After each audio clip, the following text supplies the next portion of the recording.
In this video, we are putting aside superficial commentary to conduct an exhaustive, complete evaluation of all 8 official candidates competing for the highest office in global diplomacy, United Nations Secretary General.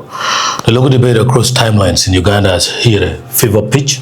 Critics, mostly National Unity Platform supporters, from central Uganda, operating under the influence of online commentator Fred Lumbuye, claimed that Dr. Olara Otunnu should be rejected because he has allegedly remained silent on domestic, political, and human rights abuses, asserting that President Yoweri Museveni's official endorsement means Otunnu has sold his brain to the state. That narrative fundamentally misinterprets the reality of multilateral diplomacy.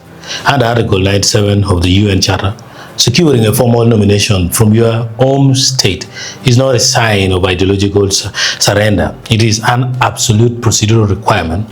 A diplomat cannot stand on the floor of the Security Council without sovereign state sponsorship.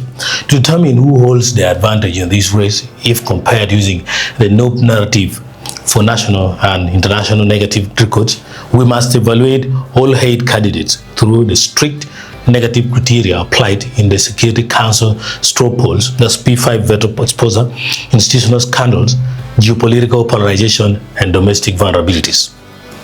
When you audit the complete field, Dr. Olara Otunnu does not just stand out. He emerges at the very bottom of the global liability spectrum. Here, we will see Otunnu's domestic vulnerability versus the other 7, and Otunnu's international vulnerability versus the other 7. You will find out whether those other 7 are actually doing right back at their home country. Let's go, NOPE supporters.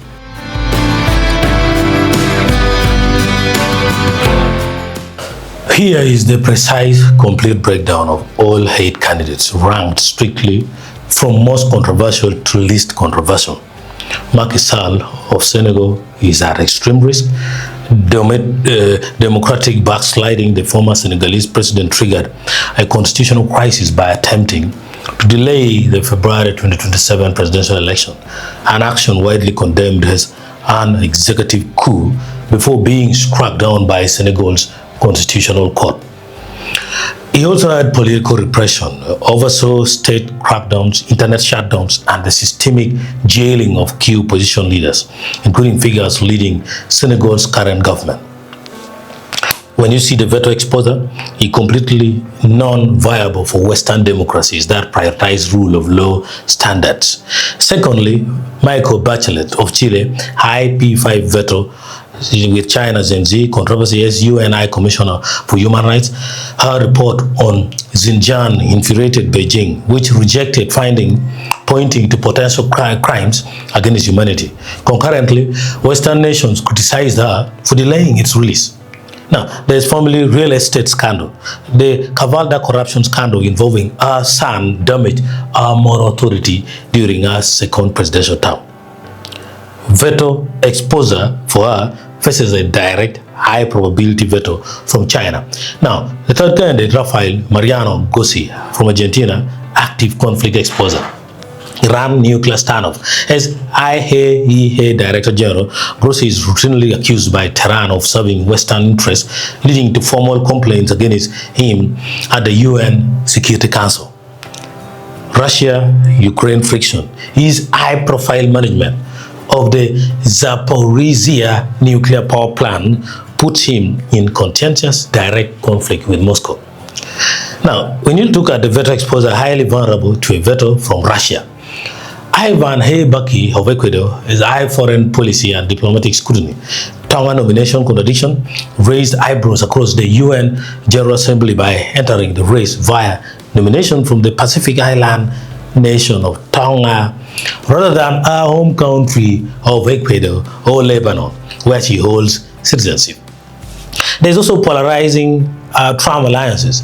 Public aligned herself with Donald Trump, claiming he saved the world from a third world war, a stance that alienates major global blocs skeptical of unilateral U.S. foreign policy. Now, Chevron Texaco case, accused by environmental groups of prioritizing U.S. corporate interests over indigenous remediation during the multi-billion-dollar oil pollution dispute. And number 5 is Carolyn Rodrigues-Birkett of Guyana, is moderate high risk. The China endorsement misstep. Guyana's Department of Public Information was forced to retract a false announcement claiming Beijing and Wang Yi had officially backed a bid, causing serious diplomatic embarrassment. I hope you are understanding, no supporters. So voting controversy, criticized by watchdogs like UN Watch for repeatedly abstaining on General Assembly votes regarding state-sponsored violence in Syria and Iran, alongside accusations of hyper-partisanship tied to Guyana's ruling PPPC party. Rebeca, Grynspan, Costa Rica, moderate bureaucratic risk. At number 6, Russia-Ukraine balancing. As head of the UNCT Haiti, our management of the Russian grain and fertilizer export track earned quiet skepticism from Western hawks and Kyiv. UNCT Haiti spending audit.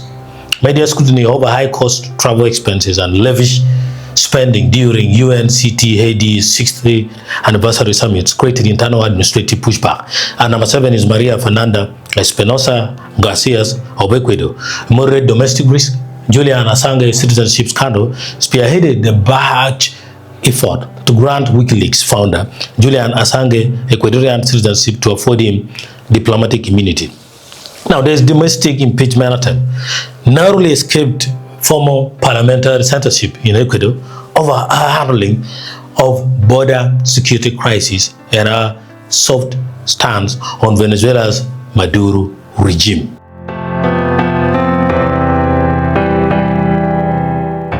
Which brings us to candidate number 8, Dr. Olara Otunnu.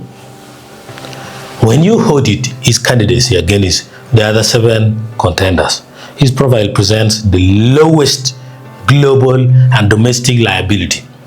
0 P5 veto targets. Otunnu carries no unresolved disputes or ideological friction within Washington, Beijing, Moscow, London, or Paris. Put it here. Systemic UN architecture. As president of the UN Security Council in 1981, he authored the Otunnu formula, the very straw poll mechanism the Security Council uses to select a Secretary General today. Protected human rights record as UN's Under-Secretary General and Special Representative for Children and Armed Conflict.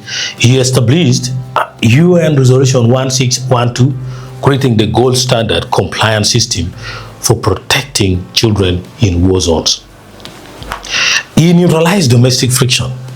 Government endorsement by Uganda, spearheaded diplomatically by figures like Dr. Rafael Uganda, that is clearing what would stop him technically from domestic completely. The procedural hurdles that blocked him in 1996. Otunnu's primary challenges are purely structural now. Entering the nomination window late in the cycle, navigating the informal regional rotation preference for Latin America, and managing the push for a female Secretary General.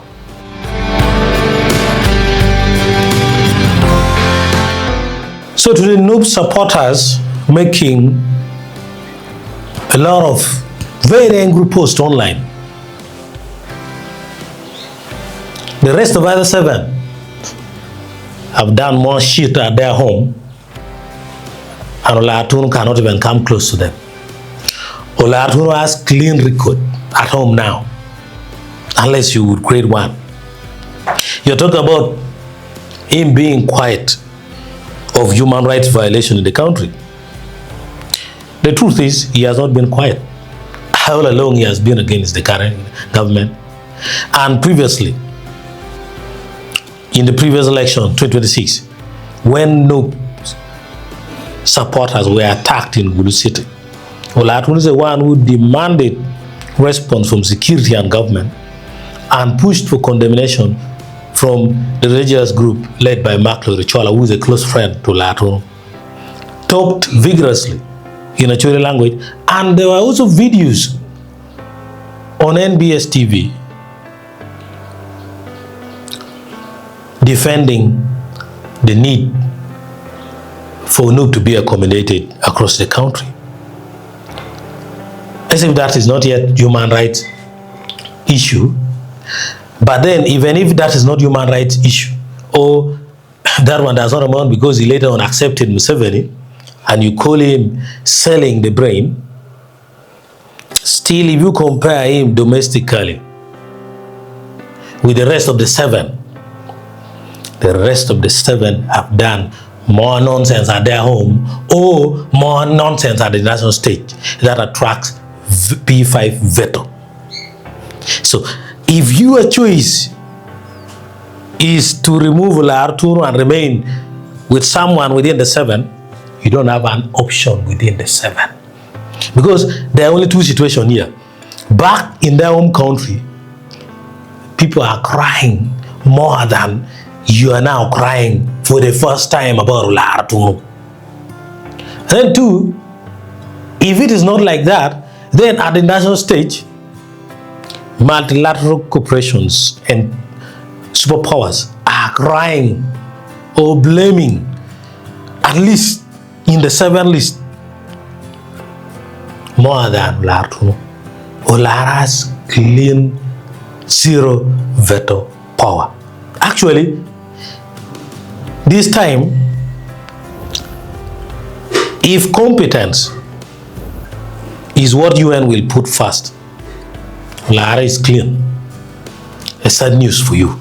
Now, when you strip away localized political noise and measure all hate candidates by the harsh reality of global diplomatic, Dr. Olara Otunnu is a compromised figure. He holds one of the cleanest, least controversial, and most structurally qualified records on the international stage. So thanks for tuning in. Leave your thoughts in the comments below and make sure to subscribe for more exhaustive geopolitical analysis.